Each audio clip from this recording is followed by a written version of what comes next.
Baik, Assalamualaikum warahmatullahi wabarakatuh. Perkenalkan, nama aku Anissa Trilahitani dengan NIM 121705015 dari kelas Teknik Informatika A. Dalam video ini, aku bakal menjelaskan kode dari GitHub yang bernama Twinkle Paul mengenai Chov-Fasman Algorithm untuk tugas UAS mata kuliah inteligensia buatan.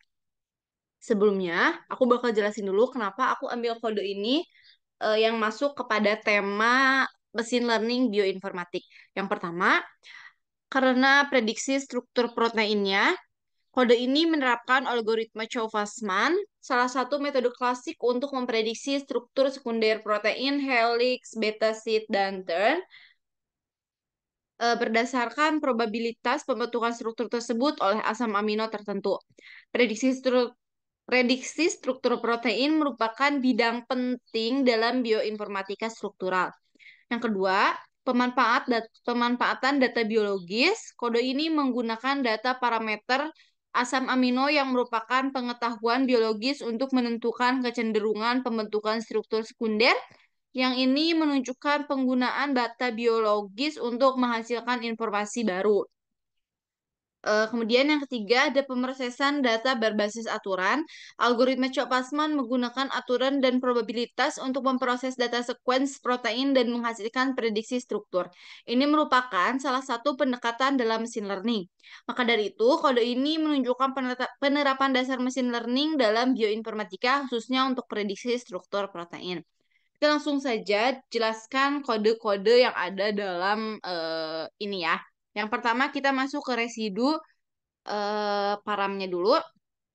Nah, di sini aku bakal jelasin kenapa kelas ini tuh mempresentasikan parameter untuk residu asam amino dalam konteks prediksi struktur sekunder protein.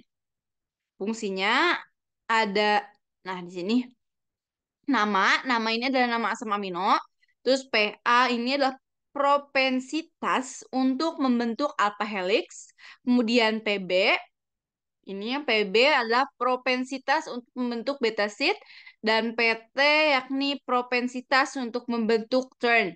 Nah, ini PT ya, sorry. Ini F1, FI, FI1, FI2, dan FI3 adalah parameter tambahan untuk prediksinya.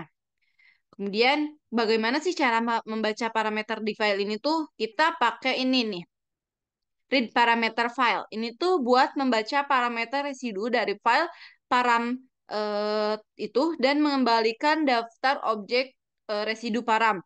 Untuk mencetak parameternya,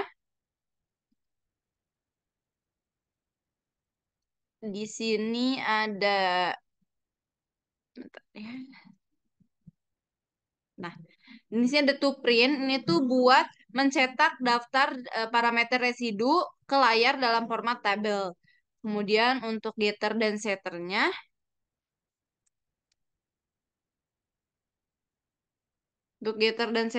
itu untuk mengakses dan mengubah nilai parameternya ya. Ya. Kemudian cara penggunaannya tuh yang pertama buat objek residu param dengan nama asam amino, propensitasnya dan parameter tambahan. Yang kedua itu menggunakan metode yang tadi read parameter file untuk membaca parameter dari file eksternal. Yang ketiga yaitu menggunakan metode print yang tadi ya, to print untuk menampilkan parameter dalam format tabel. Kita langsung lanjut ke kelas beta sheet.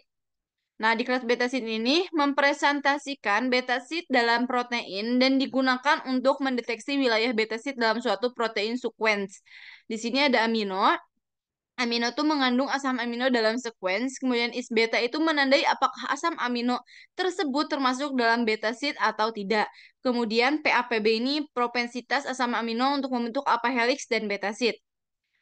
Nah, kemudian ini beta list ini tuh untuk menghasilkan menginisialisasikan daftar beta sheet dari sequence protein dan parameter residunya.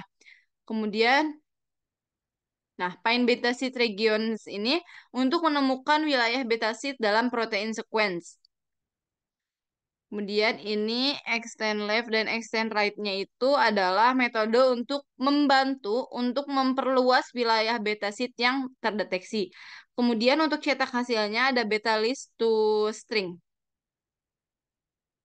Nah ini ya. Ini tuh digunakan untuk mencetak wilayah beta sheet ke layar. Cara penggunaannya bagaimana sih? Yang pertama, buat objek beta sheet-nya, kemudian panggil metode yang tadi, init beta list untuk menginisiasikan daftar beta sheet dari sequence protein dan parameter residu, kemudian panggil metode yang tadi dengan find beta sheet regions untuk mendeteksi wilayah beta sheet, yang kemudian panggil metode beta list to string untuk menampilkan wilayah beta sheet yang ditemukan. Yang ketiga, kita langsung bahas mengenai helix.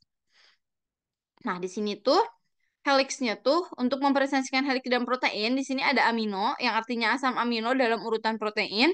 Kemudian ada is helix tuh menandai apakah asam amino tersebut termasuk dalam helix atau tidak. Kemudian ada PA dan PB, propensitas asam amino untuk membentuk alpha helix dan beta sheet. Kemudian ini sama seperti yang tadi ya, seperti yang beta. Di sini ada init helix list juga. Ini digunakan untuk menginisiasikan daftar helix dari urutan protein dan parameter residu. Kemudian yang find helical regions ini untuk menemukan wilayah helix dalam urutan protein. Dan extend left dan extend right-nya tuh nih, ini extend left, extend right-nya tuh. Nah, itu untuk memperluas wilayah helix yang terdeteksi. Untuk mencetak hasilnya kita menggunakan ini helix list to string itu untuk mencetak helix ke layarnya ya. Cara kerjanya sama. Kita menginisialisasikan membuat objek helix dengan memanggil init helix untuk mengisi daftar helix region dengan informasi asam amino dan propensitasnya. Kemudian mendeteksi helixnya dengan memanggil find helical regions dengan memeriksa jendela 6 asam amino dalam urutan. Jika 4 atau lebih asam amino memiliki PA lebih besar daripada 100, cenderung membentuk helix, maka menandai mereka sebagai helix. Kemudian adalah memperluas wilayah helix ke kiri dan ke kanan jika kondisi terpenuhi. Kemudian untuk mencetak hasil dengan helix list to string untuk menampilkan urutan asam amino dan tanda helix ya. Kemudian kita masuk ke kelas selanjutnya ada turn. Di sini tuh turn amino di sini yaitu asam amino dalam urutan protein. Kemudian is turn menandai apakah asam amino tersebut termasuk dalam turn atau tidak. Kemudian ini PA, PB, PT, FI, FI1, FI2, FI3 itu propensitas asam amino untuk membentuk alpha helix, beta sheet, dan turn, serta faktor-faktor yang mempengaruhi pembentukan turn. Kemudian untuk mendeteksi wilayah turn sama dengan init turn list itu untuk menginisiasikan daftar turn dari urutan protein dan parameter residu. Terus dengan find turn regions, itu tuh untuk menemukan wilayah turn dalam urutan protein berdasarkan kondisi tertentu. Dan turn list to string ini adalah untuk mencetak wilayah turn ke layar. Cara kerjanya juga sama seperti beta sheet dan helix. Yang pertama, inisialisasi dengan membuat objek turn, memanggil ini turn list untuk mengisi daftar turn region dengan informasi asam amino dan propensitasnya. Kemudian mendeteksi turn dengan memanggil find turn regions dengan memeriksa jendela 4 asam amino dalam urutan, menghitung nilai PT, average PA, dan average PB. Ini ya, average PT, PA, average PB berdasarkan propensitas asam amino dan faktor-faktor turn. Lalu kemudian apakah nilai tersebut memenuhi kondisi untuk turn? Jika memenuhi, menandai 4 asam amino tersebut sebagai turn. Ini ya, turn. T, T, T berarti ya. Kemudian yang ketiga adalah mencetak hasil dengan memanggil turn list to string. Selanjutnya kita masuk ke kelas ini. Coba. Nah, langkah-langkah utama di sini adalah yang pertama menginput, meminta nama file FASTA yang berisi urutan protein, kemudian membaca urutan protein dari file FASTA. Yang kedua adalah membaca parameter residunya, membaca propensitas asam amino untuk membentuk helix, beta sheet, dan turn dari file eksternal. Kemudian ada mendeteksi helix, betasit, dan turn menggunakan kelas helix, kelas betasit, dan kelas turn untuk menentukan atau menemukan wilayah helix, betasit, dan turn dalam urutan protein berdasarkan propensitas asam amino dan ukuran tertentu. Terus ada menggabungkan hasil, kelas total menggabungkan hasil dari deteksi helix, sit, dan turn. Kemudian menghitung persentase asam amino untuk membentuk helix, beta, sit, dan turn dalam urutan protein. Itu di sini dalam kelas Chau-Fasman algorithm. Kemudian outputnya akan mencetak urutan protein untuk struktur sekunder yang diprediksi dan presentasinya ke layar. Kemudian fungsinya sebentar ya. Nah, lanjut ke fungsi main, ini tuh untuk membaca input file pasta, membaca parameter residu, mendeteksi helix, beta, sit, dan turn, menggabungkan hasil deteksi, menghitung persentase struktur sekunder, mencetak hasil ke layar file, dan membuat diagram propensitas. Nah, lalu kita masuk ke fungsi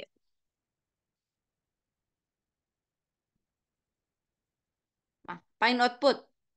Fungsi ini buat memformat hasil prediksi struktur sekunder menjadi string yang mudah dibaca dengan urutan protein, helix, beta, sit, dan turn, dan konsekuens yang dikelompokkan setiap 60 asam amino. Kita masuk ke kelas selanjutnya, itu total. Kelas ini menggabungkan hasil deteksi helix, beta, sit, dan turn, serta menentukan konsekuens struktur sekunder untuk setiap asam amino. Atributnya ada amino. Amino ini tuh asam amino. Kemudian ada helix, beta, turn. Tanda apakah asam amino tersebut termasuk ke dalam helix, beta, sit, ataupun turn. Lalu ada PAPB, ini tuh propensitas asam amino untuk membentuk helix dan beta sit. Kemudian ada konsensus, artinya struktur sekunder untuk asam amino atau yang belum atau jika belum ditemukan untuk yang ininya ya. Kemudian metodenya ada total list, list helix, helix, list beta sit. Nah, yang ini itu berarti membuat daftar total yang menggabungkan informasi dari daftar helix, beta sit, dan turn, kemudian mengisi atribut amino,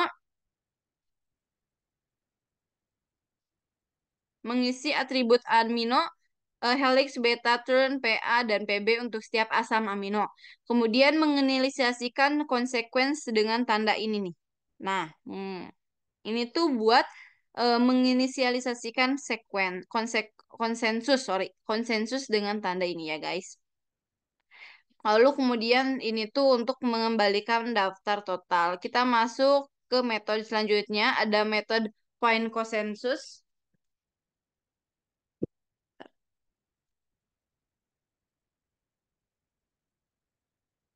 Ada metode find konsensus. Ini tuh buat menentukan konsekuens atau menentukan konsensus struktur sekunder untuk setiap asam amino dalam daftar total. Ini ya, untuk menangani wilayah yang tumpang tindih antara helix dan beta sit dengan menghitung rata-rata propensitas dan menentukan struktur sekunder yang lebih dominan. Kemudian adalah metode ini untuk menetapkan konsensus untuk wilayah yang hanya mengandung helix atau betasit saja. Kemudian ada menetapkan konsensus untuk wilayah turn dan mengembalikan daftar total dengan konsensus yang telah ditentukan. Kemudian ada metode total list to string. Itu untuk mencetak urutan struktur sekunder konsensus ke layar. Kemudian untuk metode get konsensus adalah ini tuh return konsensus itu untuk mengembalikan struktur sekunder konsensus untuk asam aminonya. Lanjut ke kelas terakhir adalah diagram.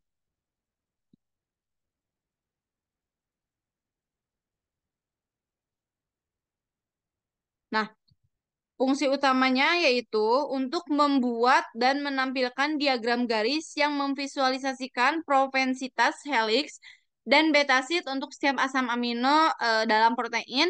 Dan yang kedua adalah menyimpan diagram sebagai file PNG bernama Chau-Fasman PNG.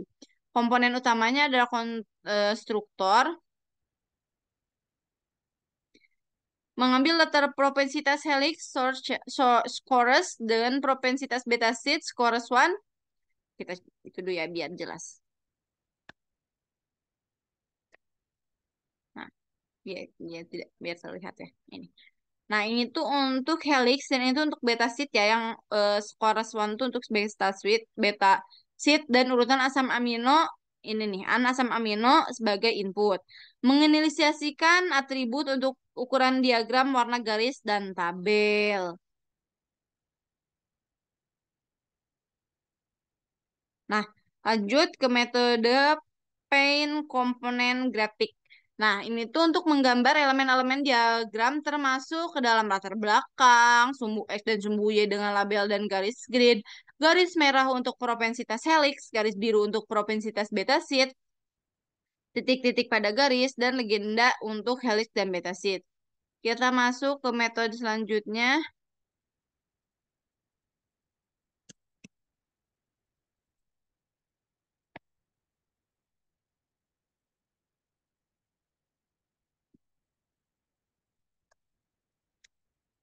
Nah, metode get min score ini tuh dan get max score. Nah, yang ini tuh untuk menentukan atau untuk menemukan nilai minimum dan maksimum dari data propensitas untuk menentukan skala Y pada diagram.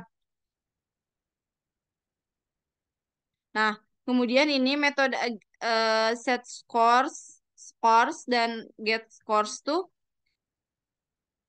yang metode set scores tuh untuk mengubah data propensitas helix dan memicu pengecatan ulang diagram. Kemudian metode get score tuh, nah ini untuk mengembalikan data propensitas helix.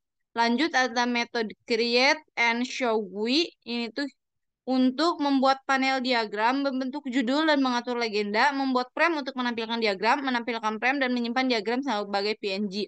Penggunaan dalam kelas ini tuh buat objek diagram dengan nilai propensitas helix, propensitas beta sheet, dan urutan asam amino. Yang kedua adalah panggil metode create and show GUI untuk menampilkan diagramnya. Nah, begitu teman-teman. Semoga penjelasan saya dapat dipahami dan dapat membantu teman-teman semua. Mohon maaf bila ada salah dan kurangnya. Wabillahi taufiq wal hidayah. Wassalamualaikum warahmatullahi wabarakatuh.